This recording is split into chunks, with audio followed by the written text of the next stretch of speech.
In a recent update, Star Conflict received Oculus DK2 support, and developer StarGem Limited have done a stellar job in converting this free-to-play shooter into a very enjoyable VR experience.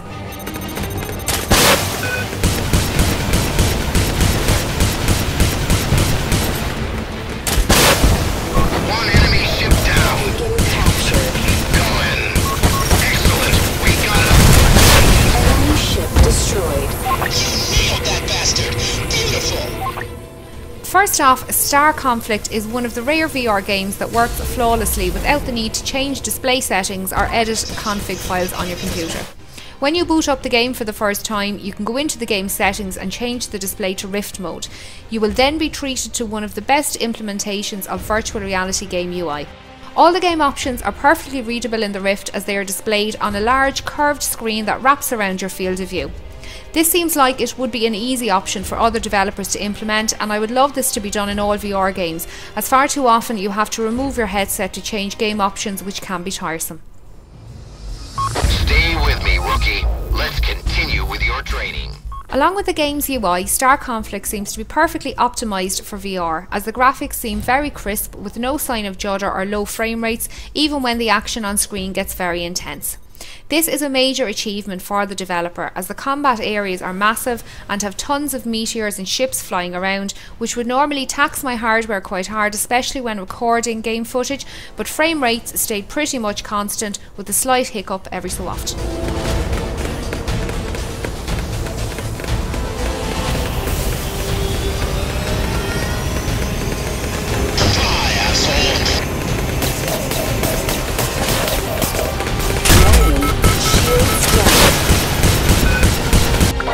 Accomplished. We're going home. If I was to describe Star Conflict's gameplay, think of it as Call of Duty with spaceships instead of soldiers. Your camera view is in third person, just above your ship, and this allows you to look in any direction, similar to how Vanguard V's camera works. However, playing Star Conflict using the Oculus Rift, you have a distinct advantage over other players using a monitor, as you can look behind you and still target ships while flying forward. You control your ship's direction in a similar way to most first-person shooters using the WASD key, and you target enemies with your mouse. It's a tried and tested formula for first-person shooter controls and makes Star Conflict instantly playable and enjoyable.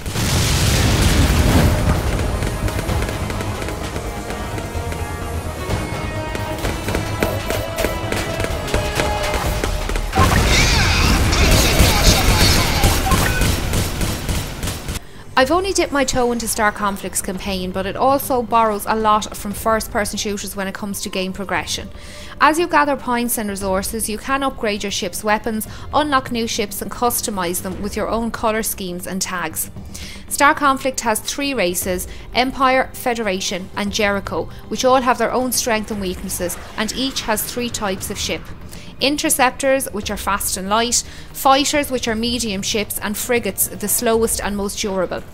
There are also lots of game types, but when you begin, you only have access to Team Deathmatch and Capture the Flag games until you upgrade your ships and experience.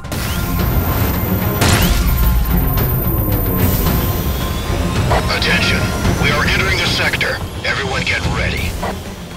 The only real downside to Star Conflict is the game's AI can be very easy to beat in the early stages, as I went through 10 games unbeaten without losing a ship before things started to get challenging.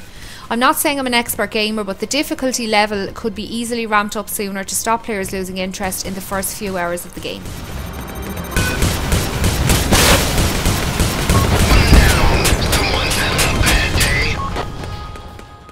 I've only spent 3 hours in Star Conflict so far, and that's been in one sitting, and I have to say that I can easily see this being as addictive as a Call of Duty game, as I kept saying to myself, just one more match to unlock the next achievement. The game is free to play, but you can progress faster by purchasing upgrades through microtransactions, but for my time with the game, I didn't feel this hampered my enjoyment or my progress to new upgrades.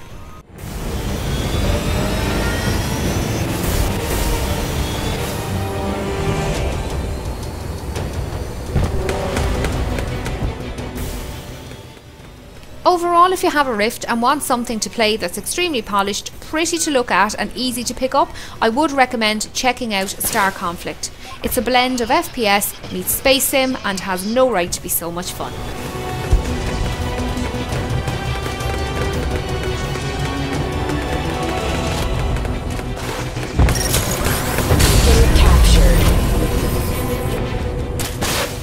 If you enjoyed this review, please remember to hit that subscribe button and go to our website virtualrealityreviewer.com for more news, reviews and features. Our beacon.